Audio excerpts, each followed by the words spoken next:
The winter of 1957 in Lower Manhattan was bitter, the kind that froze the Hudson solid and made even the living look pale as ghosts. But inside the Riverside Funeral Home on 10th Avenue, business was thriving. Mortician Harold Vess was the most sought-after embalmer in New York City. Families traveled from as far as Queens and the Bronx to place their dead in his care. The reason was simple and unsettling. Every corpse that left Harold Vess's preparation room wore a smile. Not the waxy grimace of rigor mortis, not the forced expression of cosmetic wax, but a genuine smile. Peaceful, almost joyful. Until the night of February 14th, when Detective Frank Lowell of the NYPD received an anonymous call that would crack open the facade. The caller, a woman who refused to give her name, said only, "Check the morgue records. Check how many bodies he requested that were never claimed." When Detective Lowell arrived at the funeral home with a warrant 3 days later, he found the viewing rooms immaculate, the caskets polished, the flowers fresh. But in the basement preparation room behind a false wall constructed of mortuary cabinets, he found something else entirely, a surgical theater that belonged in a hospital, not a funeral home. And in the center of it, suspended in formaldehyde in a row of identical glass cylinders, were 43 human brains. Each jar was labeled with a date, a name, and a single word that made Detective Lowell's blood run cold. Success. They had not simply died, they had been perfected. But before we unseal the archives on this case, leave your comment below. What country and city are you listening from? And what exact time of day or night does the darkness feel thickest where you are? Your answer helps us know just how far these stories are reaching. What you are about to hear comes from NYPD Case File 7-2-57, declassified in 1998 under the Freedom of Information Act. Portions of the case remain redacted, marked as sealed by order of the New York State Medical Board. The reasons for this suppression would not become clear until the final interview transcript was released. The Riverside Funeral Home had operated on 10th Avenue since 1946. Its proprietor, Harold Vess, was a decorated Navy corpsman who had served in the Pacific Theater during World War II. He returned to New York with commendations for his medical skill and a deep, some said obsessive, interest in the preservation of human tissue. He apprenticed under Mortician August Reinhardt in Brooklyn, completed his embalming certification in 1947, and opened Riverside shortly after. The business grew steadily.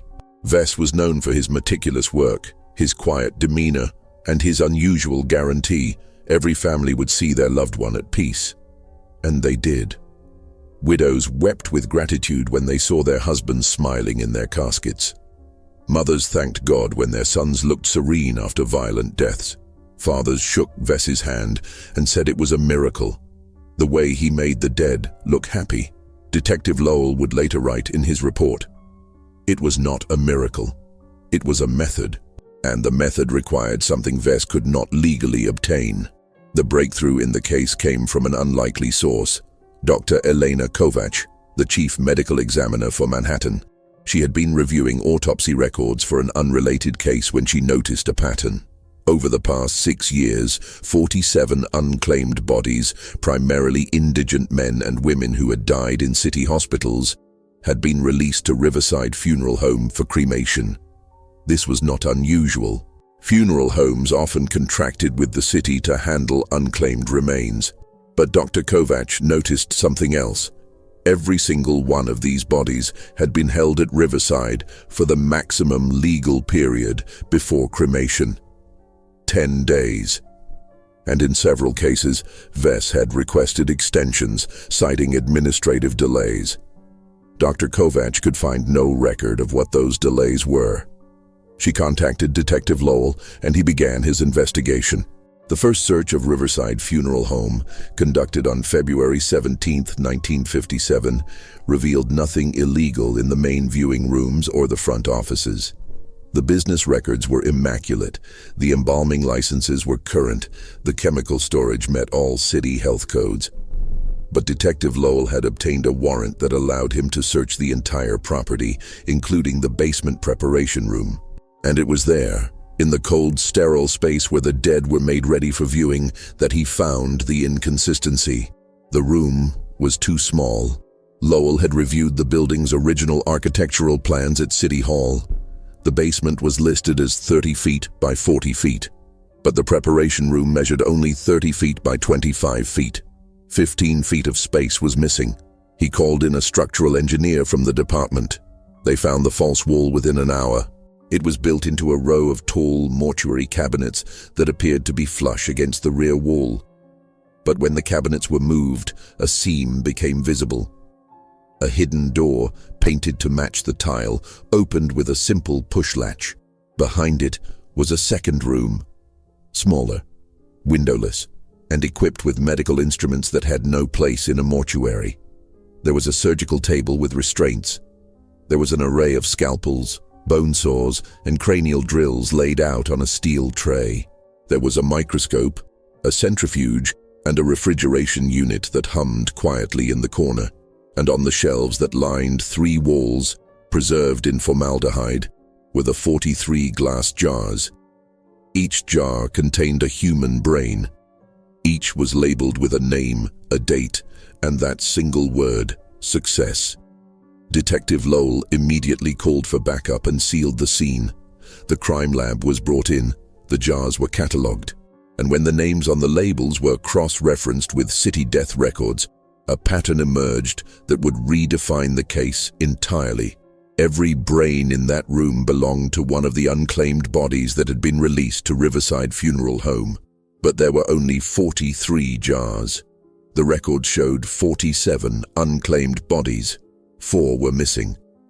Harold Vess was arrested at his apartment in Greenwich Village on the evening of February 18th. He did not resist. He did not ask for a lawyer.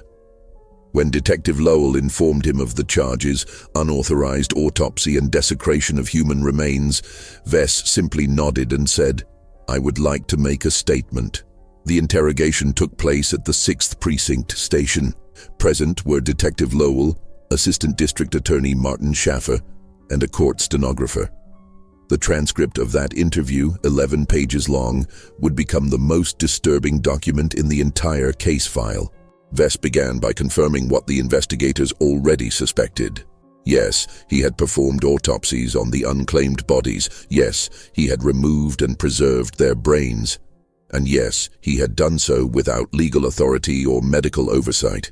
But when Assistant District Attorney Schaffer asked him why, Vess's answer was not what anyone expected. He said, "Because I needed to understand the seat of joy." Detective Lowell asked him to clarify. Vess leaned forward, his hands folded on the table, and explained his theory with the calm precision of a man describing a scientific breakthrough. During the war, Vess had served as a medic on a hospital ship in the Pacific.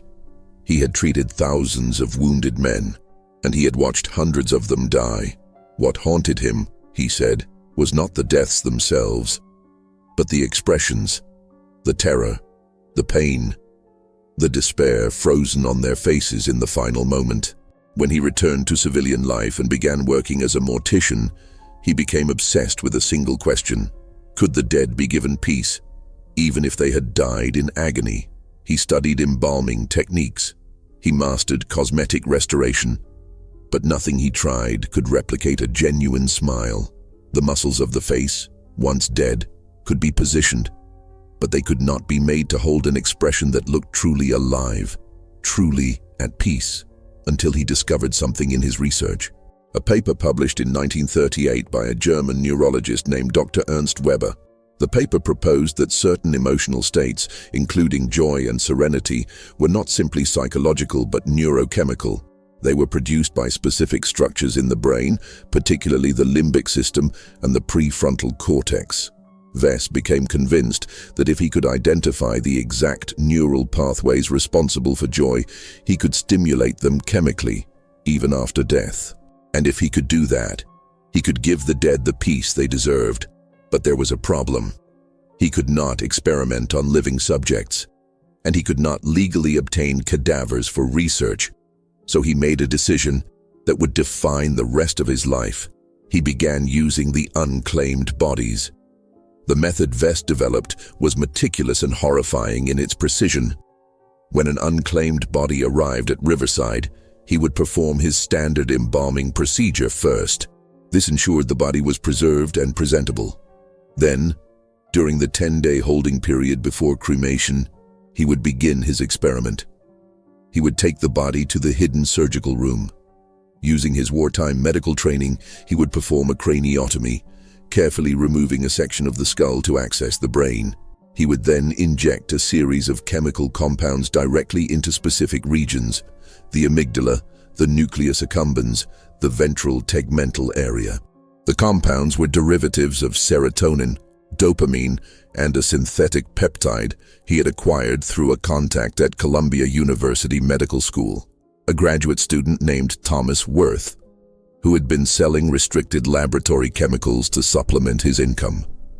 Vess would inject the compounds, wait for them to diffuse through the tissue, and then carefully observe the facial muscles. In most cases, nothing happened. The face remained slack, lifeless. But in 43 cases, over a period of 6 years, something extraordinary occurred. The facial muscles would contract. The lips would pull upward. The eyes, though closed, would relax into the subtle creases of genuine contentment. And the expression would hold, fixed by the embalming fluids, creating what families would later describe as a smile of perfect peace. Vess called these his successes. He preserved the brains in formaldehyde, labeled them, and stored them as proof of his breakthrough. He kept detailed notes on which compounds, which dosages, and which injection sites produced the best results. Detective Lowell asked the obvious question: what happened to the 4 bodies that were missing from the jar count? Vess's expression, according to the transcript, did not change. He said, "Those were the failures. I cremated them as planned." But when Lowell pressed him on what constituted a failure, Vess hesitated for the first time. He looked down at his hands, and then he said something that would haunt everyone in that room.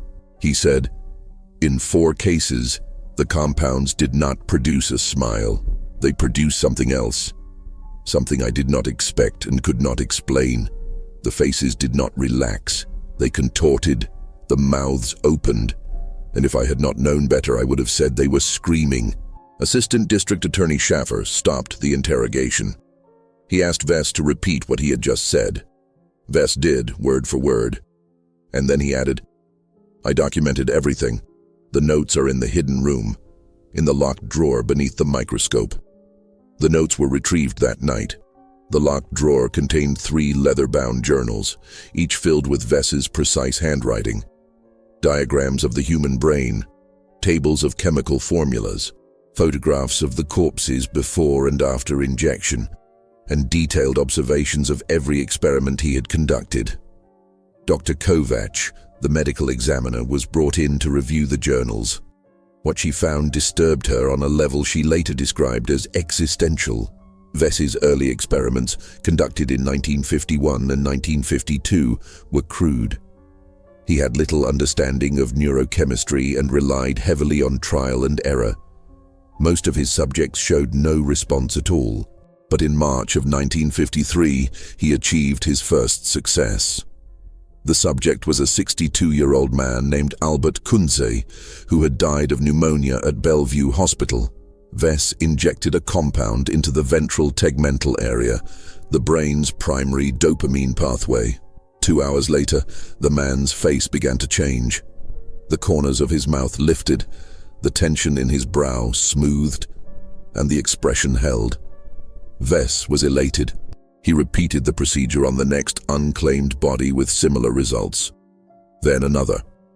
By the end of 1953, he had 11 successes, but the journals also documented the 4 failures. And it was these entries that made Dr. Kovacs request a private meeting with Detective Lowell and the district attorney. The first failure occurred in June of 1954. The subject was a woman named Dorothy Milhouse, 47 years old. Cause of death listed as cardiac arrest. Vess followed his standard protocol, But within an hour of injection, the woman's face began to twist. Her mouth opened. Her eyelids, though sewn shut for viewing, began to bulge as if the eyes beneath were straining. Vess wrote in his journal, "The expression is not peaceful. It is not serene. If I were to describe it honestly, I would say she looks as if she is trying to scream. But this is impossible. She has been dead for 4 days. He cremated her body the following morning." The second failure occurred in October of 1954. A man named James Poole. The same result. The third failure was in April of 1955. A woman named Helen Crane. And the fourth was in January of 1956. A man named Vincent Torres. In each case, Vess noted the same phenomenon. The face contorted, the mouth opened. And in his final entry about Vincent Torres, Vess wrote something that Dr. Kovacs read aloud to the investigators. He wrote, "I do not know what I have done. The compounds are identical to those that produced success in previous subjects. The dosage is correct, the injection sites are precise, and yet the result is the opposite of peace. I have considered the possibility that I am inducing not joy, but its inverse, that I am stimulating the neural pathways of suffering. But this does not explain why the expression appears so deliberate, so urgent. It is as if they are trying to communicate something, as if they are still aware." Dr. Kovacs' interpretation of the journals raised questions that went far beyond criminal prosecution. She presented her findings to a closed panel that included neurologists from Mount Sinai Hospital and psychiatrists from the New York State Psychiatric Institute. The consensus was troubling. Vess's compounds, while crude, were theoretically capable of stimulating residual electrical activity in recently deceased neural tissue. But the brain dies in stages. The cortex, responsible for consciousness and thought, deteriorates within minutes of cardiac arrest. The limbic system, responsible for emotion, can remain viable slightly longer. And the brain stem, the most primitive structure, can show electrical activity for hours after death. What Vess may have accomplished, the panel concluded, was the stimulation of deep brain structures in tissue that was on the threshold between death and complete cellular breakdown. The smiles he produced were likely involuntary muscle contractions triggered by chemical stimulation, nothing more. But the failures presented a different problem. If the compounds could produce a smile, a peaceful expression, through random muscle activation, then what produced the opposite? What caused the mouths to open, the faces to contort, in a way that so closely resembled a scream? One neurologist, Dr. Raymond Fleischer, proposed a hypothesis that the panel officially rejected but privately could not dismiss. He suggested that in the 4 failure cases, Vess may have inadvertently stimulated not the limbic system, but the brain stem itself. And if any part of the human organism retained a primitive awareness after death, even for a brief window, it would be there, in the most ancient part of the brain, the part that governs survival, fear, and the desperate animal need to escape suffering. Dr. Fleischer was asked to clarify what he meant. He said, "I mean that if those 4 people were aware, even in the most rudimentary sense of what was being done to them, they would have no way to move, no way to speak, no way to stop it. The only response available would be the one we saw, a scream frozen in dead tissue." The panel declined to include this hypothesis in their official report, but Dr. Kovacs made a note of it in her personal files. And she asked Detective Lowell a question that would define the rest of the investigation. She asked, what happened to the families who buried the 43 successes? Did any of them report anything unusual? Lowell had not considered this. The investigation had focused on the criminal acts, the desecration of the unclaimed bodies. But the 43 successes had not been unclaimed. They had been paid clients. Families who had hired Vess specifically because of his reputation. Lowell began pulling files. He contacted every family connected to the 43 labeled jars, and what he discovered added a new dimension of horror to the case. 12 families reported disturbances. The disturbances were not uniform, but they shared a common thread. They had begun shortly after the funerals and continued for weeks, sometimes months. The widow of Robert Henley, one of Vess's earliest successes from 1953, reported that she had begun hearing her husband's voice in the house at night. Not words, just a low, murmuring sound that seemed to come from the walls. She had the house blessed by a priest. The sound stopped. The daughter of Margaret Klein, buried in 1954, reported vivid dreams in which her mother appeared, still smiling, but trying desperately to speak. The daughter would wake feeling a profound sense of dread, as if her mother was trapped somewhere and needed help. The son of Thomas Garvey, interred in 1955, reported that the family dog would no longer enter the room where his father's belongings were kept. The dog would stand at the threshold, hackles raised, and whine. Detective Lowell documented each report carefully. He noted that none of the families knew each other. None had any reason to fabricate these claims. And all 12 had one thing in common. They had requested open casket viewings and had commented on how peaceful their loved ones looked. But the most disturbing report came from a man named Carl Bishop, whose wife, Evelyn, had been buried in March of 1956. Bishop was a construction foreman, pragmatic and blunt. He told Lowell that he did not believe in ghosts or spirits. But 3 weeks after the funeral, something happened that he could not explain. He had been cleaning out his wife's closet when he found a shoebox filled with old photographs. As he sorted through them, he noticed something in the background of one image. It was a photo taken at their wedding in 1942. Evelyn was smiling at the camera, and behind her, barely visible in the shadow of the church doorway, was a figure. Bishop said he had looked at this photograph 100 times over the years and never noticed the figure before. But now, studying it closely, he could see it clearly.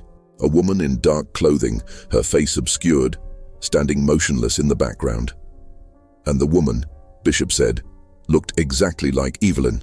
Lowell asked him what he meant.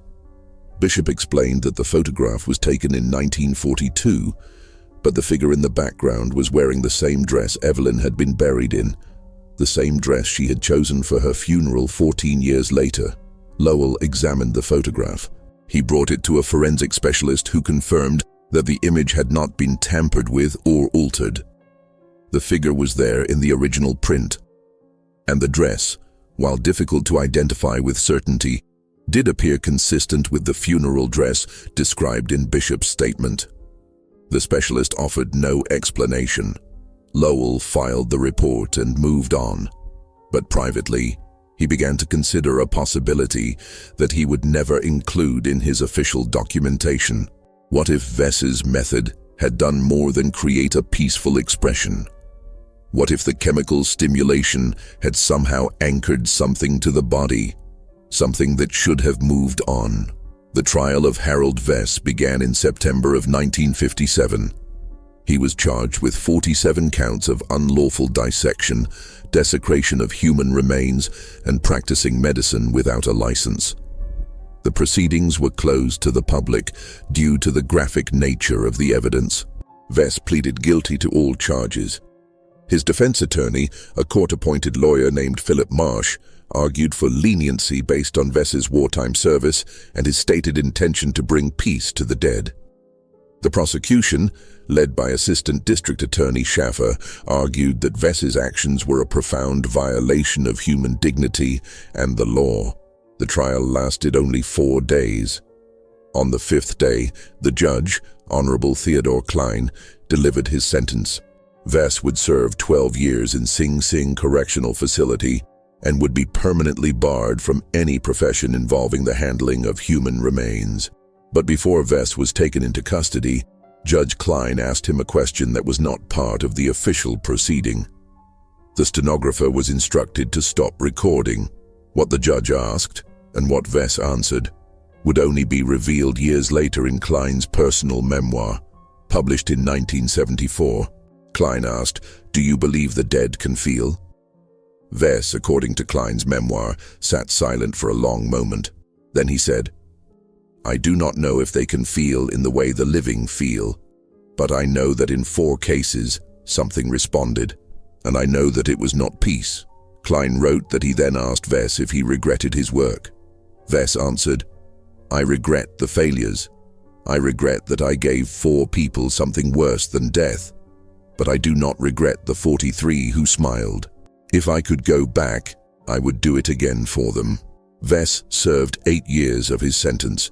He was released in 1965 for good behavior and moved to a small town in upstate New York, where he worked as a night janitor at a textile mill. He lived quietly, spoke to no one about his past, and died of a stroke in 1973 at the age of 61. But the story did not end with his death. In 1976, 3 years after Vess passed, a researcher named Dr. Susan Loeb from Cornell University began investigating cases of unexplained neurological phenomena. She came across the sealed portions of the Vess case file and petitioned for their release. Her request was denied by the New York State Medical Board, but a portion of the documentation was leaked to her by an anonymous source. What Dr. Loeb discovered would lead to one of the most controversial papers ever submitted to a peer-reviewed neuroscience journal. The paper was titled "Postmortem Neural Stimulation and the Persistence of Consciousness." It was rejected by 4 journals before being published in a fringe medical quarterly in 1979. In the paper, Dr. Loeb argued that Vess's experiments, while unethical and illegal, provided evidence that certain brain structures may retain function longer than previously believed. She cited the 43 successes as potential proof that chemical intervention could stabilize neural tissue beyond the accepted window of death. But more controversially, she addressed the 4 failures. She proposed that in these cases, Vess may have accidentally stimulated a form of locked-in awareness, a state in which the subject could experience sensation but not respond. And if this was true, she wrote, then the implications were profound and terrifying. The paper was widely criticized, and Dr. Loeb's academic reputation suffered. But it caught the attention of one particular reader, Thomas Wirth, the graduate student who had sold Vess the synthetic compounds. Thomas Wirth had never been charged in connection with the Vess case. During the investigation, he had cooperated fully, admitting that he sold restricted chemicals to Vess, but claiming ignorance of their intended use. The district attorney's office had decided not to prosecute him, accepting his testimony in exchange for immunity. But after reading Dr. Loeb's paper in 1979, Wirth contacted her. He requested a private meeting. What he revealed to her would become the final missing piece of the Vess case, though it would remain unpublished until after Wirth's own death in 2003. Wirth told Dr. Loeb that he had lied during the original investigation. He had not been ignorant of Vess's work. In fact, he had been an active collaborator. In 1952, Vess had approached him at Columbia with a proposal. He explained his theory about chemically inducing peace in the dead and asked Wirth if such a thing was scientifically possible. Wirth, intrigued and in need of money, agreed to help. Over the next 4 years, Wirth supplied Vess with compounds and consulted on the neurochemical protocols. He reviewed Vess's notes, suggested modifications to the formulas, and even visited the hidden room at Riverside twice to observe the results firsthand. And he was present for the 4th failure, the one involving Vincent Torres in January of 1956. Wirth described the scene to Dr. Loeb in detail. Torres had been dead for 3 days, embalmed and prepared for cremation. Vess performed the craniotomy, injected the compound into the ventral tegmental area, and waited. For the first hour, nothing happened. Then, slowly, Torres's face began to change. But it was not a smile. The jaw began to open, the facial muscles tensed. And then, according to Wirth, something happened that made him leave the room and never return. Torres's hand moved. It was a small movement, just the fingers curling slightly, as if trying to grasp something. Wirth said he watched it happen twice. Vess saw it too. And when Wirth asked him what it meant, Vess's only response was, "I do not know, but we should stop." They cremated Torres the next morning.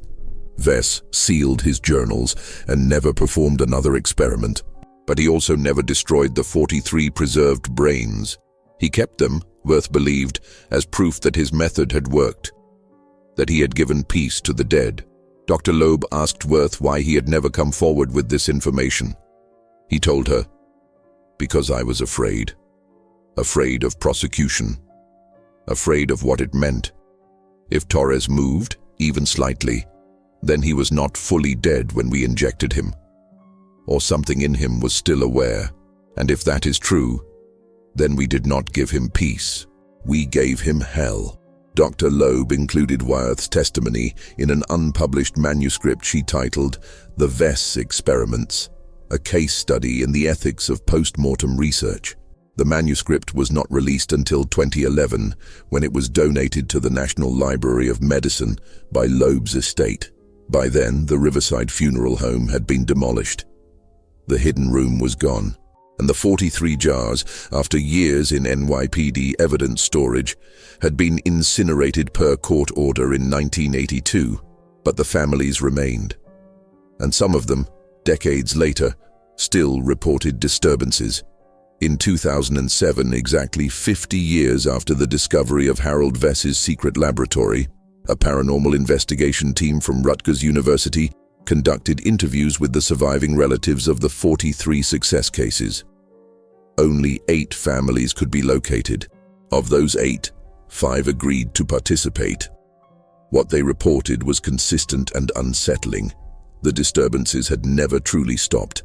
They had simply changed form. The grandson of Robert Henley, the first success from 1953, reported that his grandmother's house in Queens, now owned by his family, still produced the murmuring sounds his grandmother had described. But only in winter. Only in February, the same month Robert had died.